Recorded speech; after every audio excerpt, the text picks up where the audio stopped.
जिल्हा परिषद पंचायत समितीच्या निवडणुकांचे पडघम वाजले आणि त्यानंतर बापूंनी या ठिकाणी मोठ्या ताकदीने ही जिल्हा परिषद पंचायत समिती कुठल्याही परिस्थितीत शिवसेनेच्या ताब्यात पाहिजे यासाठी आपल्या सर्वांनाच आदेश दिले.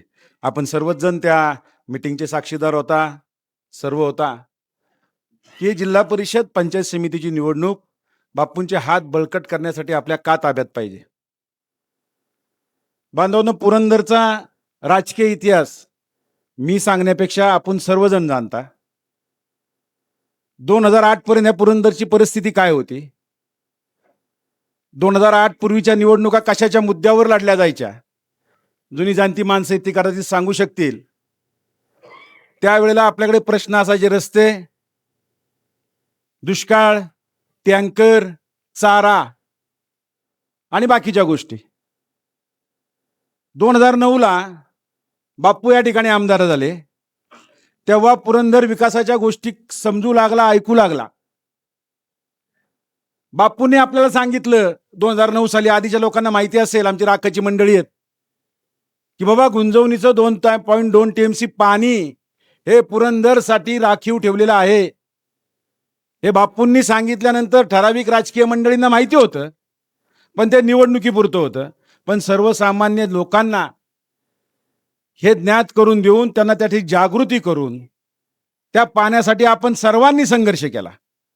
त्यापूर्वी कुणीही गुंजवणीवर जाहीर भाष्य करत नव्हतं. गुंजवणीचं पाणी पुरंदरला मिळालं पाहिजे असं आत्ता जी नेते मंडळी सगळी तीच आहेत, कोणी कुठं गेलेलं नाही, पण ते अजूनही तेवढ्या ठामपणे बोलत नाहीत. पूर्वी तर कधी बोललेही नाहीत, पण ते बापू बोलले.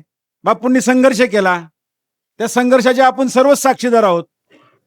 प्रचंड मोठं उपोषण उभारलं, त्या उपोषणाचे दुष्परिणाम आज आपला नेता भोगतोय. त्यांच्या आरोग्याची किती हानी त्यांनी त्या गुंजवणीच्या पाण्यासाठी करून घेतली याचं तर काय कुणी विचार सुद्धा करू शकत नाही. 2014ला पुन्हा जिंकले. 2009 ते 14 आपली सत्ता नव्हती, काँग्रेस राष्ट्रवादीचं सरकार त्या ठिकाणी होतं. आपल्या तालुक्यातले सगळे पक्ष सत्तेत होते, पण कुणी प्रयत्न त्यासाठी विशेष केला नाही. 2014ला युतीचं सरकार आलं, आपला नेता त्यामध्ये मंत्री झाला, जलसंपदा खात्याचे मंत्री झाले. पहिलं कुठलं काम केलं असेल तर गुंजवणी धरणाचं काम चालू केलं, निधी उपलब्ध केला, शीघ्र गतीने ते धरण बांधलं.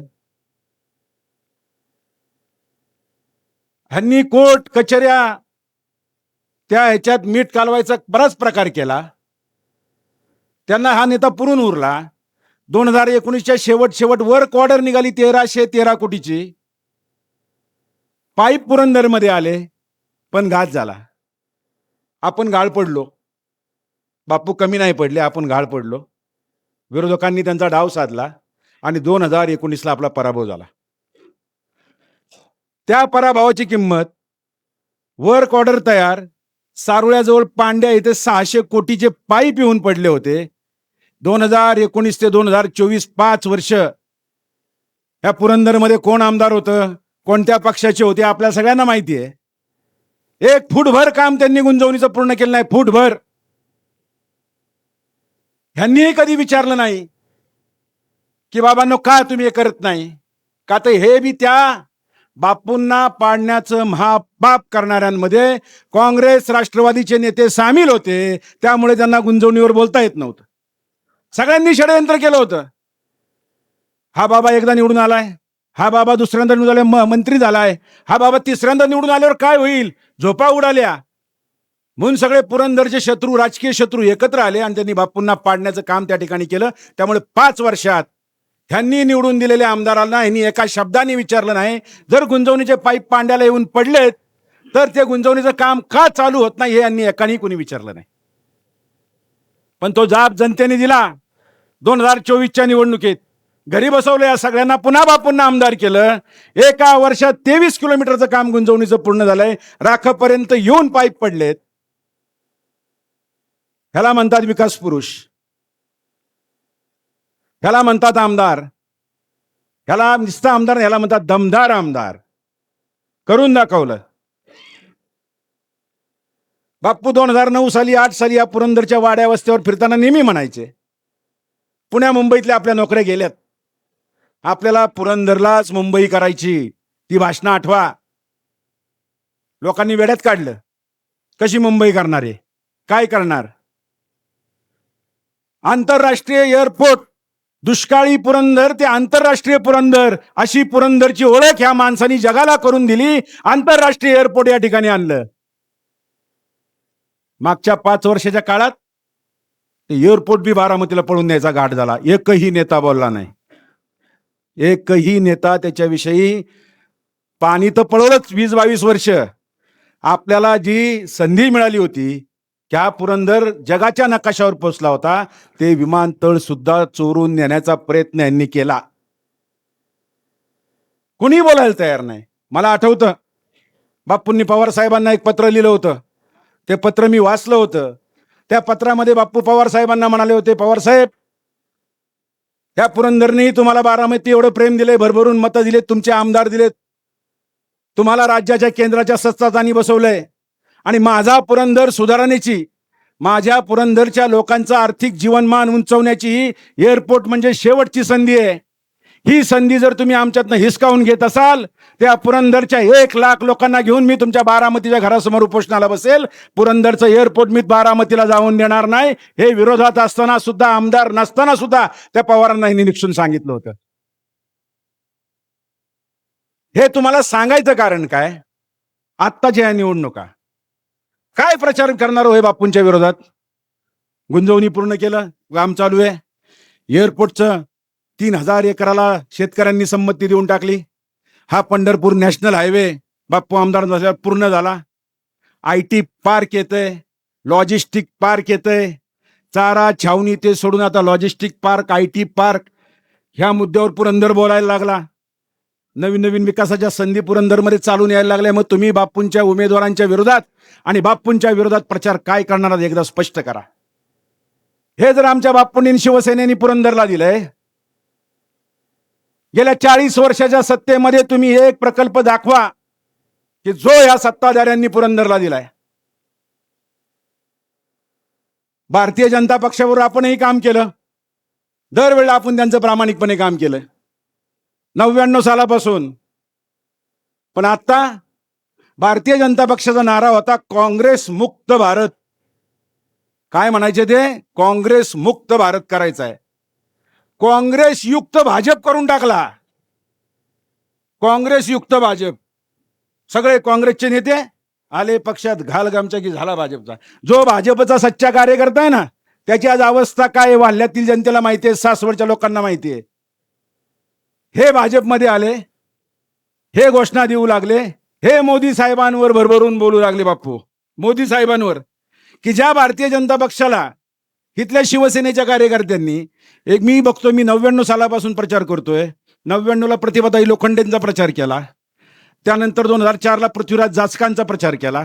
बाप्पू आले तेव्हा त्या कुठल्या ताई होत्या, नालाव कांता नालावड्यांचा प्रचार केला. 14ला महादेव जानकरांचा प्रचार केला. 19ला कांचन कुलांचा प्रचार केला. 24ला परत दुसऱ्या ताई आल्या. आपल्याला आदेश दिला बापूंना, त्यावेळेला बापू तर 100% खासदार झाले असते हो. आपल्याला आदेश दिला, नाही घड्याळाचं काम करा. केलं घड्याळाचं काम. नाही गाववाल्यांनी स्वीकारलं. सगळ्या तालुक्यात मागं पडलं. म्हणलं बापू लोकांना हे आवडलेलं नाही. ठीक आहे, आपण केलं. एक आशा होती की बाबा विधानसभा निवडणुका जवळ आहेत, कदाचित आपण आता घड्याळाचं काम केलं तर विधानसभेला हे मदत करतील. कशाचं काय मदत? काही मदत नाही. ह्यांचाच उमेदवार उभा परत घड्याळावर आपल्या विरोधात. म्हणजे ह्यांचं मत पुरंदर विषयी बापूंविषयी चांगलं नाही. म्हणून बांधवांनो, ही जिल्हा परिषद आणि पंचायत समिती निवडणूक बापूंनी केलेल्या कामाची पावती म्हणून बापूंना आपल्याला त्या ठिकाणी द्यायचे. उमेदवारांवर बोला, विकासावर बोला, चर्चा करा, खुली चर्चा करा. आता मी अंबाजीच्या वाडीत होतो. बापू कार्यकर्ते असतील, विनोद होता, सुधाकर होता. बापूंनी तो रस्ता केला. स्वातंत्र्यानंतर त्या रस्त्याने डांबरच बघितलं नव्हतं. बापू मंत्री झाले, तो डांबरी रस्ता केला बापूंनी. ह्या मुकादम वाडीपासून ते डायरेक्ट बाळाजीच्या वाडीपर्यंत. ती लोक कबूल करतायत, लोक आम्ही डांबरच बघितलं नव्हतं कधी. ही अवस्था या वाल्याची केली होती. म्हणून बांधवांनो, वैयक्तिक टीका टिप्पणी कोणावर करणार नाही. त्यांनी केली तर सोडणार पण नाही. ते ज्या मर्यादेपर्यंत जाऊ शकतात त्याच्या पुढे बी जाऊ शकतो. विकासावर बोला, आमच्याशी भांडा, आम्ही विकासाला विकासाने उत्तर देऊ.